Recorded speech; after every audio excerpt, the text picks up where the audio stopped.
अस्सलाम वालेकुम जी and welcome back to the credible advice खोरू consultant and this is Ehsan Khan. और आज एक और ज़बरदस्त न्यूज़ के साथ आपके सामने हाजिर हुआ हूँ मैं। And we have got another petition approval अल्हम्दुलिल्लाह। और मेरे साथ बैठे हुए हैं अब्दुल अहद खान साहब। वालेकुम सलाम सर, कैसे हैं सर आप? ठीक ठाक। और बहुत अच्छा लगा आपको देख के। और मैं तफसील में तो ज़ाहिर है ये पॉडकास्ट है तो बातचीत तो रहेगी, आपसे तफसील में बात करेंगे आपके बारे में।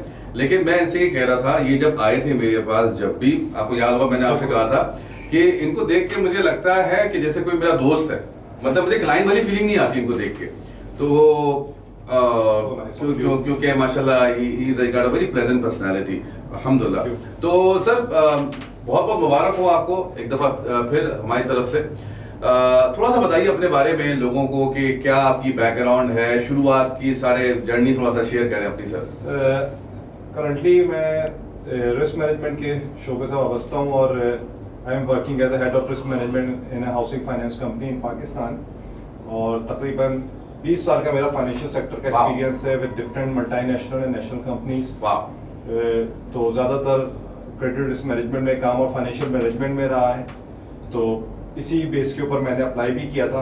एजुकेशनल बैकग्राउंड मेरा आई एम डबल मास्टर्स। तो जब मेरा IEE से अप्रूवल आया था तो बहुत कम ऐसा होता है कि पाकिस्तान में जो 16 ईयर्स या 17 ईयर्स एजुकेशन होती है उसे मास्टर्स रिकग्नाइज करते हैं। लेकिन अल्हम्दुलिल्लाह मेरी जो भी इक्वलेंसी आई थी दैट वाज ऑफ मास्टर्स, मेरी दोनों डिग्रीज की बेसिस के ऊपर। तो अल्हम्दुलिल्लाह थिंग्स वेंट वेल। और the way Kourou dealt my case और आपकी team, so that was very professional. Very nice. और मैं आपसे बताऊं sir is basically a very good human though, but he is a very genuine client. ये कभी भी ऐसे, मुझे याद है हमारी काफी डिटेल डिस्कशन हुई थी and you come up with the 2 meetings। और सर ने मुझसे बहुत सवाल, क्योंकि खुद फाइनेंशियल एक्सपर्ट है, डबल मास्टर्स किया हुआ है, 20 सालों का वर्किंग एक्सपीरियंस है, कहते हैं ना हर दुनिया हर जगह से होते आते आ रहे हैं। तो he was not a easy client के ये भाई केस है और आप ऐसा कर लीजिए। ऐसे भी होते हैं क्लाइंट जो research. He is a guy who has got a full research. और इतना ज्यादा मजा आया इनसे बात करके, क्योंकि जब दोनों तरफ से नॉलेज होती है तो इट्स अ फन कम्युनिकेटिंग और काउंसलिंग समबडी। तो मुझे याद है सर आपको कुछ लोगों ने डिस्टर्ब किया हुआ था उस वक्त, कुछ दूसरे कंसल्टेंट ने आपको बोला हुआ था कि ये प्रोग्राम ही नहीं होता। थोड़ा सा बताया बगैर नाम लिए। एक्चुअली 2-3 कंसल्टेंट्स के पास गए और जिनसे भी बात होती थी वो कहते थे ये तो सिर्फ एक प्रोग्राम, नाम का प्रोग्राम है और इसमें कोई अप्रूवल्स भी नहीं होते, और सिर्फ अगर आप PhD हैं और आपकी इंटरनेशनल पब्लिकेशंस हैं तो आपके अप्रूवल्स आ जाएंगे। लेकिन जब मैंने अपने सर्किल में रिसर्च करना शुरू की और फिर मुझे पता चला कुछ दोस्तों ने ऑलरेडी अप्लाई किया हुआ है और उसमें एक आध का अप्रूवल भी बड़ा जल्दी आया। तो फिर एक जहन में चीज आई कि नहीं ये ऐसा नहीं है जो दूसरे लोग, क्योंकि वो नहीं कर रहे हैं, उनकी इसमें एक्सपर्टीज नहीं है ना, तो इसलिए डिस्करेज कर रहे हैं दूसरे को भी ऐसा जाना। और that thing was also highlighted on the social media too much कि यार ये कंसल्टेंट अच्छा नहीं है, EB2NAW कुछ भी नहीं है और ये सिर्फ एक बात करने के लिए है। और लेकिन ऐसा कुछ नहीं हुआ, क्योंकि मेरा अपना केस हुआ और was completed in very less time. With in 4 months case का अप्रूवल भी हो गया और बाकी आगे भी स्टेप्स हो गए। आपको तो इनमें ऐसा तो things are going on very fast pace, तो जो कि मेरे लिए बड़ा अनएक्सपेक्टेड था और इनकरेजिंग था। इनकरेजिंग इसलिए इनकरेजिंग ज्यादा सही वर्ड है आई थिंक। नहीं वो आपने भी सही बोला सर, मैं तो अपना लेते। और एक और भी चीज मैं आपको बताऊं कि जब हम आए थे, हमारी पहली दफा आपसे मुलाकात हुई थी और आपके बड़े भाई अली अकबर साहब से मुलाकात हुई थी।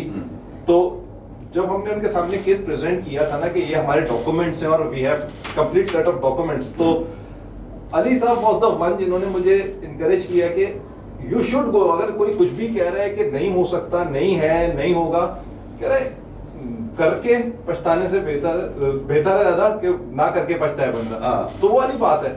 तो आई ट्राइड और जो मुझे सपोर्ट मिली दैट वाज अमेजिंग। जज़ाकल्लाह। अच्छा, आइसिंग ऑन द केक वाली बात है, जारे हम नाम भी ले सकते हैं, सर को भी पता है हम किसके बारे में बात कर रहे हैं। और वो उन्होंने जब तंग आ गए सोशल मीडिया में कैंपेन करके, हर जगह कैंपेन करके, हर तरह से कोशिश की कि कोरू कंसल्टेंट का नाम खराब हो जाए, जब हर चीज तंग आ गए कि यार इनको तो कोई फर्क नहीं पड़ता, अल्लाह ताला इनको और तरक्की दे रहा है, तो कहते हैं ना वो जिसको अल्लाह रखे उसे कौन छके, वो वाली बात है। तो वो तो जब अल्लाह ताला ने डिसाइड कर लिया तो कौन किसी के हाथ में ही नहीं है। फिर उन्होंने क्या किया उस्ताद, ये तो मामला ऐसे खत्म नहीं हो रहा, तो उन्होंने खुद शुरू कर दिया EB2 करना। खुद करना शुरू कर दिया और कितनी एग्रेसिवली उन्होंने स्टार्ट किया, तो that was surprising for me. तो मुझे कह रहा था कि प्रोग्राम ही नहीं है, कहता है प्रोग्राम ही नहीं है, इंदिरा कहता है, पर बाद में कहता है कि EB2 अब मैं करूंगा। और it's so funny, That was amazing कि ना कर क्या रहे, चाह क्या रहे, लोगों को गलत गाइड कर रहे हैं। एक्चुअली ये चीज जो है ना, और आपसे जो मेरी पहली दफा डिस्कशन हुई थी तब मैंने कहा था कि मैं कंसल्टेंट से घबराता हूँ। ऐसा ही, और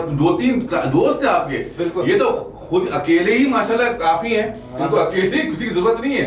अब आप सोचिए कि सर साथ और किसी ने इनको बोला हुआ कि प्रोग्राम होता नहीं है, और 3 और क्वालिफाइड दोस्त, बिल्कुल पूरी टीम आई थी। और चारों केस अल्हम्दुलिल्लाह बहुत कम टाइम के अंदर प्रोसेस होके गया, अल्हम्दुलिल्लाह जी।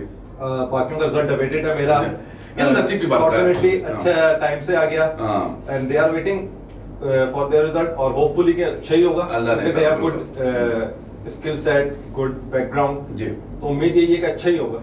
अच्छा सर, ये बताइए कि आपकी जो पिटीशन अप्रूव हुई है वो विदिन कितने महीने में हुई है after sending to the USCIS? The case जब मेरा वहाँ पे केस रिसीव हुआ है तो उसके बाद 3 months and a week, 3 months and a week, 3 months within 3 months and a week, okay. Very nice. I mean, way before, way before. You must be very. You've got a very good profile. तभी ज़ारे within 3 months आप कह रहे हैं around 3 months आपकी petition approved हुई है. That's wonderful. और उसके बाद within a month केस, हाँ वो वीजा फाइलिंग के बाद से भी दिया। तो that was good. That sir, ये तमाम लोग जो अभी सुन रहे हैं हमारे इस प्रोग्राम के तवज्जुह से, मैं उनसे यही बोलूंगा कि देखिए आप, अभी भी मेरी किसी क्लाइंट से बात हो रही थी तो मैं उनसे ये कह रहा था कि देखिए अब आपकी मर्जी, यकीन कर लें, जल्दी यकीन कर लें, मतलब इट्स अप टू यू, जल्दी यकीन कर लें, देर में तो करना ही है, बिल्कुल, क्योंकि यहाँ पर तो कंसल्टेंट नहीं कर रहे थे, अब वो भी कर रहे हैं, तो क्या EB2 में काम कर रहे हैं, तो मैं क्लाइंट से बोलता हूँ you better believe it is real, और otherwise you have to wait them. नहीं, एक और भी चीज मैं आपसे इस प्रोग्राम में एक और चीज बड़ी अच्छी है कि इसका जो फीस है ना जी, वो दूसरे प्रोग्राम्स के मुकाबले में किसी और कंट्री के लिए अप्लाई करते हैं तो उसके मुकाबले में बहुत कम है, बहुत कम। तो आप जिंदगी में आपने एक वक्त में जाके रिस्क लेना है, ऐसा ही है, तो better to take it at this time with the right program. आप उसको रिस्क ले, आप असेस करेंगे आपकी सम कॉस्ट क्या है, ज्यादा नहीं है, आप उसको असेस करेंगे मैं कितना रिस्क ले सकता हूँ, और अगर आप बाहर जाना चाहते हैं तो that is the best program ना, EB2 NAW का बेस्ट प्रोग्राम कि आपके उसमें भी आ जाता है, अफोर्डेबल भी है, और बाकी चीजें भी इसकी quick processing as compare to others. वो कहते हैं सर अंग्रेजी में it's better to be safe than sorry, बिल्कुल, तो it's better to be safe, आप अप्लाई करें। अच्छा सर, क्योंकि आप फाइनेंशियल एक्सपर्ट हैं तो जाहिर है we would like to take this advantage of having your presence. मुझे बताइए कि अमेरिका में आपको क्या लगता है कि इतने फाइनेंशियल बैकग्राउंड के लोग क्यों सेलेक्ट हो रहे हैं, बैंकर्स, फाइनेंशियल एक्सपर्ट, फाइनेंशियल हम ACCA की बात करें, चार्टर अकाउंटेंसी की बात करें, MBA फाइनेंस की बात करें, हत्ता कि BBA, सिंपल BBA और बैंकिंग की बात करें, क्यों सेलेक्ट हो रहे हैं, मतलब आपको क्या लगता है सर? देखिए, जो एक पिछले 2-3 साल के में जो एक दुनिया की इकोनॉमी ने एक टर्न लिया है ना, उसमें अगर हम अभी भी देखें पाकिस्तान की इकोनॉमी का आप एक सिर्फ मिसाल ले लें कि जो रेट्स हैं, जो फाइनेंसिंग हैं, वो एक लोएस्ट लेवल के ऊपर है, लोग फाइनेंसिंग की साइड पे नहीं जा रहे, एक्सपेंड नहीं हो रही इकोनॉमी, और यहाँ पे आके जब कोई भी फाइनेंशियल सेक्टर की कंपनी है, उसका बिजनेस क्या है, उसने फाइनेंस करेगी तो कमाएगी, अदरवाइज वो पैसा रख के नहीं कमा सकते। तो यहाँ पे अब केस, यहाँ पे आप कह लेंगे यहाँ पे एंटर होता है role of a risk manager, good finance manager के। हमने जब केस करना है, हाई रेट्स के साथ करना है, अफोर्डेबिलिटी लोगों की असेस करनी है, तो उस चीज के ऊपर, इतने हाई रेट के ऊपर मैं एहसन साहब से कहूंगा आप 25% के ऊपर कोई फाइनेंसिंग लेने चाहें, या तो आप कहोगे यार it's not feasible for me, लेकिन मेरा बिजनेस है ये, मैंने ये काम करना है, तो मुझे असेस करना है who is the right one, तो जिसको मैंने फाइनेंस करना है। और यही के सब पूरी दुनिया में कि इन्फ्लेशन के साथ साथ रेट्स बहुत हाई हैं, जो आपके डिस्काउंट रेट्स हैं, आपके फेडरल रिजर्व के रेट हैं, ये सब रेट्स बहुत हाई हैं, तो वहाँ पर उनको अच्छे रिस्क मैनेजर्स, अच्छे फाइनेंशियल मैनेजर्स की जरूरत अभी बहुत ज्यादा है कि वो अपने फाइनेंशियल सेक्टर को सीधा कर सकेंगे। पूरी दुनिया में फाइनेंशियल सेक्टर इतना अच्छे तरीके से जो उसकी परफॉर्मेंस 2020 से पहले थी वो नहीं है अभी। सही बात। तो उन चीजों को ध्यान में रखते हुए they need good financial managers, they need good accountants, they need person with good financial acumen. तो वो चीजें जो है मुझे लगता है कि इसकी वजह से ये रिजल्ट्स जल्दी आ रहे हैं। जी जी। इकोनॉमिस्ट के या फाइनेंशियल मैनेजर्स के। तो जितने भी बैंकर्स हैं और वो जिस एज ग्रुप में भी हैं, मैं आहत भाई की बात को सेकंड करते हुए आगे बढ़ाऊंगा कि जितने भी बैंकर्स हैं, फाइनेंशियल बैकग्राउंड के लोग हैं, देखिए आप सर, मैंने एक जनरली चीज नोट करी है कि जो फाइनेंशियल बैकग्राउंड के बैंकर्स होते हैं उनको लगता है कि वो क्यों सेलेक्ट होंगे। मतलब ये क्यों लगता है हमें फाइनेंशियल बैकग्राउंड के लोगों को कि वो क्यों सेलेक्ट होंगे। देखिए हमारे यहाँ पे एक बैंकिंग जो एक शोबा है ना, या फाइनेंशियल सेक्टर जो है, ये इतना ग्लोरीफाई नहीं किया जी। क्योंकि हम ये सोचते हैं कि जो भी शख्स ग्रेजुएट करके आता है, कहीं नहीं होगा तो 26-28 बैंक है, कहीं ना कहीं किसी बैंक में छोटी मोटी नौकरी तो लगी जाएगी। ये एक इमेज है, जबकि दुनिया में ऐसा नहीं है। जहां पूरी दुनिया में आप जब जाते हैं तो फाइनेंशियल मैनेजर्स या जो भी फाइनेंशियल सेक्टर से रिलेटेड लोग होते हैं, उनकी एक से होती है, उनकी एक स्टेटस होता है। आप कह रहे हैं कि माना जाता है कि यार he belongs to a good bank, he belongs to a good financial company. तो ये वजह है। लेकिन हमारे यहाँ पे लोग कहते हैं बैंक में ही तो काम करता है, बैंक में ही तो काम करता है। तो एक वो इमेज जो है ना, जबकि बैंक्स में बहुत से केसेस जो आपके बैंकर्स के अप्रूव हुए, जिन्हें मैं जानता हूँ, उनके अप्रूव हुए हैं आपके पास से केसेस। जी हाँ। तो इसका मतलब है बैंकर की डिमांड पूरी दुनिया में है। बहुत सर, ये गवर्नमेंट बैंकिंग के पहले और प्राइवेट बैंकिंग के बाद ये इमेज डेवलप हुआ है। खैर में ये गवर्नमेंट बैंकिंग के जमाने में तो मुझे याद नहीं पड़ता, क्योंकि हम थोड़े पुराने जमाने के लोग हैं। तो ये प्राइवेट बैंकिंग के साथ ज्यादा कॉन्सेप्ट डेवलप हो गया। बिल्कुल, एक्चुअली बैंकिंग का तरीका चेंज हो गया। और वर्किंग आवर्स हैं वो बड़े डिफरेंट हो गए, बैंकिंग करने का अंदाज चेंज हो गया, बैंकर की डेफिनेशन चेंज हो गई। ऐसे ही है। पाकिस्तान के अंदर बैंकर की डेफिनेशन चेंज हो गई है। तो जो पहले एक बैंकर होता था, he knew about everything, every department, but अब ये इस चीज का एक्सपर्ट है, ये इस चीज का एक्सपर्ट है। तो वो अब एक इमेज एक चेंज हो गई, एक डेफिनेशन चेंज हो गई, जिसकी वजह से मुझे नहीं लगता कि ये भी एक वजह हो सकती है कि बैंकर्स इसलिए कि मेरी क्या प्रोफाइल है, मैं क्या कर लूंगा। आप उनको प्लीज मैसेज दीजिए जो कि बैंकर्स हैं, फाइनेंशियल बैकग्राउंड के लोग हैं, अभी तक डरे बैठे हुए कि हमने नहीं अप्लाई करना। और ये कोरू कंसल्टेंट जो है, या देखिए लोग हमारे बारे में अजीब अजीब बातें करते हैं क्योंकि they are jealous with us. देखिए यहाँ पर प्रॉब्लम क्या है, पाकिस्तान में आप अगले बंदे की खुशी जेन्युइनली देख ही नहीं सकते। अगर आप प्रॉब्लम, अगर आप कंपीट नहीं कर सकते हैं तो उसकी इमेज खराब कर दो। इमेज खराब, और उन्होंने वो भी कोशिश की, वो भी नाकाम रह गए। अल्लाह ताला ने उसमें भी सुरखरू किया। बस मैं ये कहूंगा कि भाई don't waste your time. There are still plenty of spaces there for you guys to get it done for EB2 and IW। और मेरी तरफ से आप बिल्कुल अप्लाई करें अगर आप एलिजिबल हैं। सर, जो लोग देख रहे हैं आपकी प्रोफाइल जैसे लोग हैं, उनको कोई मैसेज देना चाहेंगे लास्ट में? बिल्कुल, आप लोग अप्लाई करें।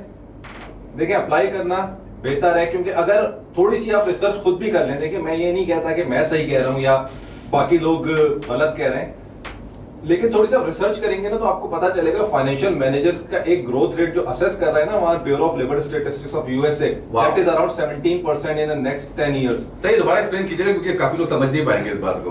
कहने का मकसद ये कि अगर आप ब्यूरो ऑफ लेबर स्टैटिस्टिक्स है यूएसए का, तो उनके अगर आप रिसर्च देखें और उनके आप स्टैटिस्टिक्स को रिव्यू करें तो उसमें जो फाइनेंशियल मैनेजर्स का उन्होंने नेक्स्ट 10 इयर्स फ्रॉम 2022 से लेके 2032 तक का जो उन्होंने ग्रोथ रेट असेस किया है, दैट इज अराउंड 17%, जो कि बाकियों का 5%, 7%, वहां पर 17% है। डबल डिजिट बहुत कम है, डबल डिजिट के बहुत कम है ग्रोथ सेक्टर्स। और इसके अलावा तीसरी चीज जो उसकी अगर आप एवरेज एनुअल पे स्केल्स देखेंगे, that is far better than the other sectors. No comparison. तो आप उसमें सिर्फ एक दो चीजें और आती हैं, जैसे आजकल एक डाटा एनालिटिक्स है, उन लोगों को भी मैं कहूंगा जो इसमें इन्वॉल्व है वो भी जरूर इसके अंदर आएंगे, क्योंकि दैट इज द सेक्टर जहां पे बहुत अच्छा ग्रोथ रेट है, बहुत अच्छी पेज है। तो ये जरूर अप्लाई करें। बेटर ये है कि आप करके पछता लें बगैर करने से बेहतर है कि आप बाद में काश कर लेते हैं। तो काश का वर्ड ना लेते हैं अपने क्या प्यारी बात। तो ज्यादा सुकून में रहेंगे। हाँ, और ये बहुत शुक्रिया अब्दुल अहद साहब से आज हमारी बात हुई। और सर यकीन करें दिल खुश हो गया। और आप मुझे अपने कजन या दोस्त जैसे लगते हैं। मैं आपको मैंने शुरू में भी कहा था, एंड में भी कहूंगा, और इंशाल्लाह हमारा जो सिलसिला है ऐसे ही रहेगा। आप आगे भी फॉर्मेलिटीज में, तो आप लोगों के लिए again it's a piece of advice to not to waste your time if you are eligible, ठीक है। उसके लिए हमारा नंबर नीचे गिवन है, आप हमसे कांटेक्ट करें। और अगर हमें लगेगा इवैल्यूएट करके एलिजिबल है तभी हम आपको बुलाएंगे। Trust me, we are not in rush to get the people enroll. जो लोग एलिजिबल होंगे उन्हीं को इनरोल करेंगे। So hope you enjoy this podcast. Until next time अपना ख्याल रखिए। अल्लाह हाफिज। अल्लाह हाफिज।